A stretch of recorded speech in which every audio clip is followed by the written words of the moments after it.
guys, welcome back to the channel. Today is Tuesday, December 29th, 2020, and this is the Flight Sim News. So I'll cover a couple of things that happened over the past few days that we haven't been doing updates because of the holidays. First up is Leatherneck Simulations.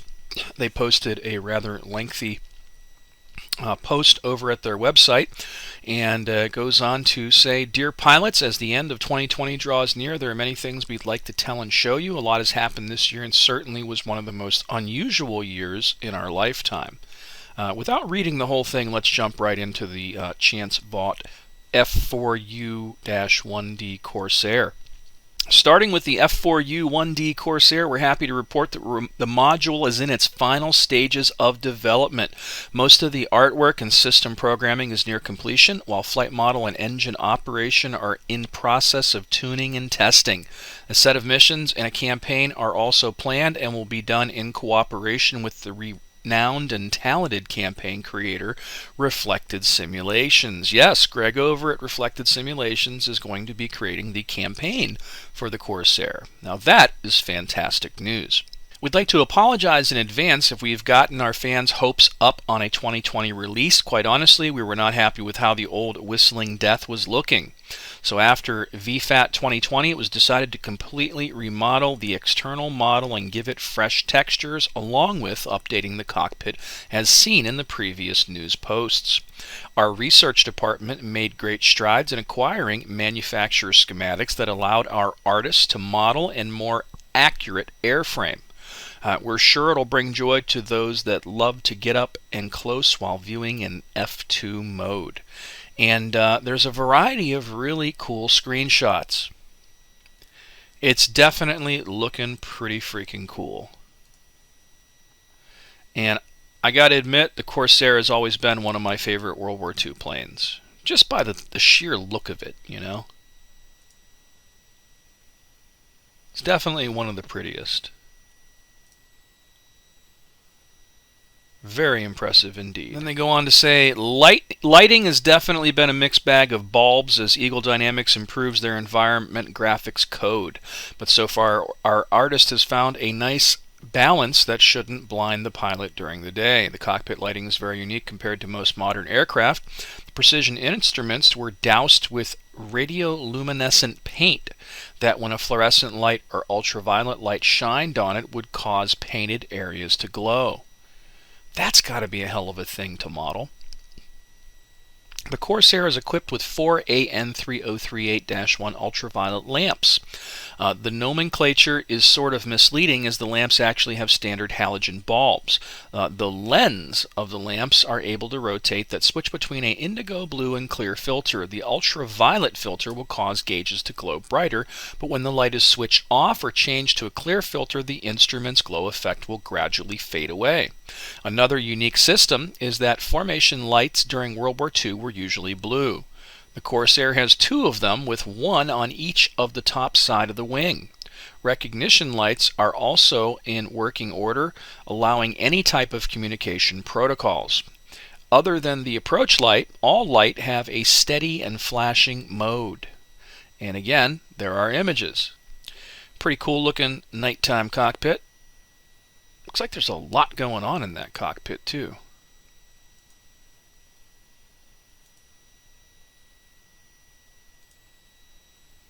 The Tiny Tim rocket is what happens when resources are low and weapons needed to combat enemy ships, heavy anti-aircraft batteries that stood in the way of bombers and attackers. The diameter of 11.75 inches came from using unused oil refinery field piping that engineers saw was perfect for fitting the 500-pound semi-armor piercing bombs. To fit the rocket onto the Corsair and not damage it, engineers attached the fin assembly on backwards to clear the flaps. A lanyard was also attached from the rocket's motor to the wing. The rocket was released like a bomb, and as the lanyard broke from the tension, the motor would fire off. 2 liveries were created. Unfortunately, this time we can only include 1 version. Help us make a decision by giving your vote on our straw poll. And there's some more images here. and a poll link that you can click. And I'm not going to click through all of these images, but I'll scroll through and show you a little bit what they have here. As computer hardware becomes better, it allows our artists to create better details for damage. Case in point, the artist is currently creating a simplified frame structure that can be seen through holes or when parts fall off. And then they go in to talk about the aeronautics with more images. Oh, and then they're talking about the MiG-21 Biz Fishbed N. Now a long-awaited gift. This year caused countless problems, even for our beloved MiG-21 Biz. Since the April of this year, we've seen a number of reports indicating severe frame rate issues, preventing many users from enjoying the fishbed completely, or at least when using the radar. Severity of this issue did not remain unnoticed, and we've attempted a few times to solve it, releasing various changes and tweaks. This effort proved fruitless in the following months despite our sincere attempts. Instead, we've taken a more radical approach and decided to rewrite most of the RP-22 SMA radar code and changed some settings at the very root. This took longer as it was a complex task, and the final result needed internal testing before we would dare submit such modifications. However, based on internal tests, it seems that this step worked to our benefit and the issue is gone. No sudden or drastic frame rate drops were discovered during testing, whether the radar was operating in standby or on mode. Thus, the radar fix was submitted for an update last Friday, the 11th of December. Well, this is a little bit older. Please keep in mind that such a substantial change may cause some other unnoticeable problems yet seen.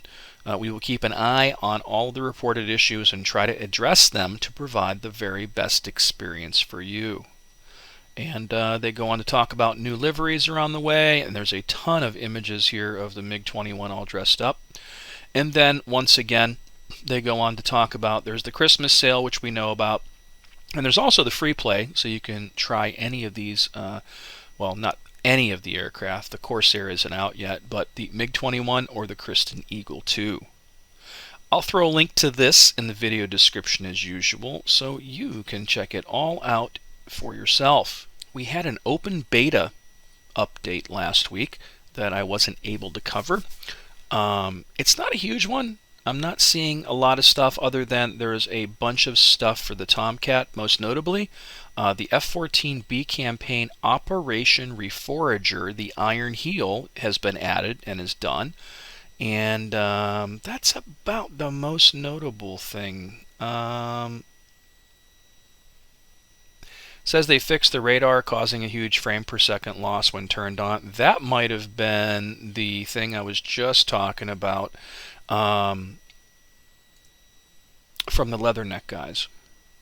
I get confused sometimes because Leatherneck and Magnitude 3, I guess, are one and the same. So it does get a little confusing once in a while. And then they've added the possibility to enable or disable the NS-430 in mission. Other than that, updated channel, Persian Gulf, and Caucasus AI missions, or IA, instant action. I figured that out last week when somebody pointed it out. Thank you. Yeah, nothing super notable, but, you know, it is a, pre-Christmas update, so it was nice that they did it. I'll throw a link to this in the video description as usual, and you can check it out for yourself. So Eagle Dynamics put out a bunch of little posts on their Facebook page. Some of it's just, marketing speak. Hey, on behalf of us, let's extend our warm wishes, blah, blah, blah. We're excited to give you the free-to-play event, blah, blah, blah. That one doesn't really interest me. The one that does, though, is how they talk about the permission system, the system controls transfer, and flight control transfer, and how some of the new stuff works in the Huey, which is their new multi-crew stuff that they've added, which is really cool. I'll throw a link to this in the video description. It's definitely worth reading. Alright, the guys at Virpil had made another post day after Christmas, And this time they go on to say, today we would like to talk more about our VPC Sharka-50 and VPC Hawk-60 collective grips. These collective grips represent the latest advancements of the in-house manufacturing capabilities at Virpil Controls. Plastic parts are injection molded using metal molds and secured together with metal threaded inserts ensures high precision, highly constant forms that provide an incredibly satisfying and premium feeling. Didn't need all that, but here's the better part. So the grip itself is inspired by the controls found in the fearsome KA-50 Black Shark helicopter.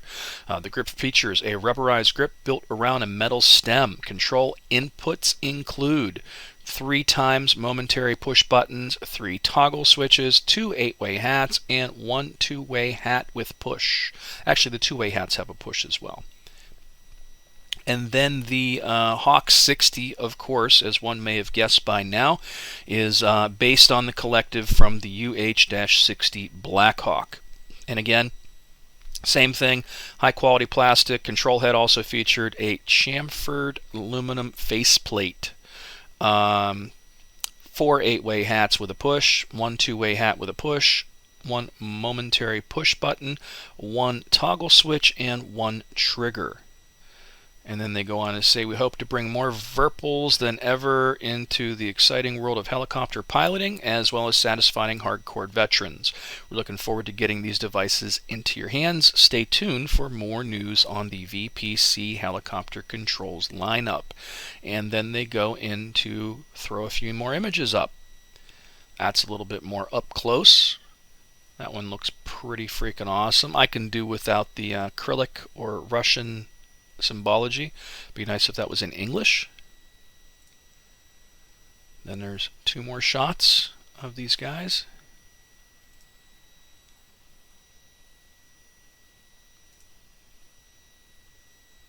Really don't know which one I like better, to be honest. I think the KA-50 one looks a lot cooler. I'll throw a link to this in the video description as usual, and you can check it out for yourself. Alright, Chuck Owl has updated his Chuck's Guide for the DCS AJS37 Viggen. If you haven't checked out a Chuck's Guide, I don't know what rock you're living under, but these are the, pretty much go-to online PDF resources for controlling pretty much any DCS module that's out there. And he also has some stuff in there for IL-2, which I thought was pretty cool. Actually, I think he got started doing IL-2 stuff before DCS, to be honest. But the Chuck's Guides are required reading. I'll throw a link to this in the video description as usual, and you can check it out for yourself. Next up, Baltic Dragon posted his little, December 24th Christmas Eve post. Basically it goes on to say, dear friends, I would like to wish you calm and beautiful Christmas and all the best in the coming 2021. I hope things will finally return to normal for everyone. As for my DCS plans, I'm hoping to bring you 3 campaigns. Iron Flag for the A-10C, the Gamblers for the F-16, and a new one for the Hornet, which will be announced soon. Merry Christmas and happy 2021. So I'm curious to see what the new one will be with the Hornet. I'll throw a link to this in the video description as usual, and you can check it out for yourself. Alrighty, last up is IL-2. They posted a new dev blog, I believe, on Christmas. And basically it goes on to talk about another year's ending, this one tougher than usual. The team has managed to do without losses and meet all the planned goals nevertheless, blah, blah, blah. Work on Normandy's going well. One of the improvements is 4K textures for the I-16 fighter. In addition, they're always glad to have more people improving the project, and one can spot a result of the new collaboration on these screenshots. We won't disclose all the details of the coming surprise right now, but we're sure you won't be disappointed. So there is a coming surprise. As usual, absolutely outstanding imagery here. The I-16 in 4K is pretty impressive. Taking a peek off the side of the cockpit there in 4K. Very cool. A little bit of an external shot here in 4K as well. And lastly, just a shot in the cockpit. They go on to talk about the player controllable self-propelled AA guns and how well they've done with the progress. They also show some work in progress screenshots of a Luftwaffe soldier in winter uniform.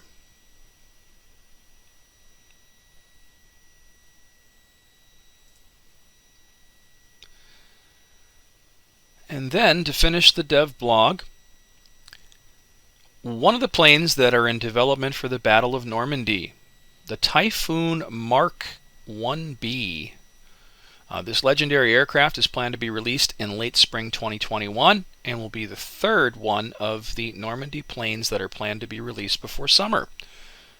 And here are the screenshots of the work in progress. I really prefer it once they have it all colored, but you know, there's something to be said about these work in progress shots sometimes. Sometimes they look really impressive. And I gotta admit, this really is one of the more impressive cockpits I've seen in a while. There's something to be said about British engineering, you know? The Spitfire, the Typhoon, it doesn't get much more iconic than that, does it? And lastly, as I was putting this together, this snuck out. Update 4.505 has dropped. IL-2 Stormovic development team wishes you the best in the coming year and has a small gift for you, another update. It includes the work of community enthusiast Chaiwei Oyster Kai Liang, who agreed to work with us more closely and make his textures even better to be included in the sim officially. All the player controllable aircraft in this update have their cockpit textures considerably upscaled and sometimes corrected, resulting in a much better look of their cockpits. At the same time, Martin ICDP Catney has finished working on the external textures of another plane. This time, it's the I-16, and they look great. There are many other fixes and improvements you can see in the change list below. Happy New Year and best of luck to you in 2021. And of course, there's a ton of screenshots. And overall, there's about 26 different things included in this update. I'll throw a link to this in the video description as usual, so you can check it out for yourself. So that's it for the Flight Sim news. Very well might be the last one of the year. I don't know yet, unless something really happens in the next couple days. I've been trying to keep these to every 2 to 3 days. Last week I kind of skipped a couple days due to the holidays, so I apologize for that. But that's kind of what I'm aiming for at this point. So it seems to be doing very well that way. You guys are pretty happy with it. So I'm looking forward to see what we can do in 2021 together, guys. So as always, thanks so much for watching. Please subscribe to the channel. Feel free to hit that like button. And until next time, guys.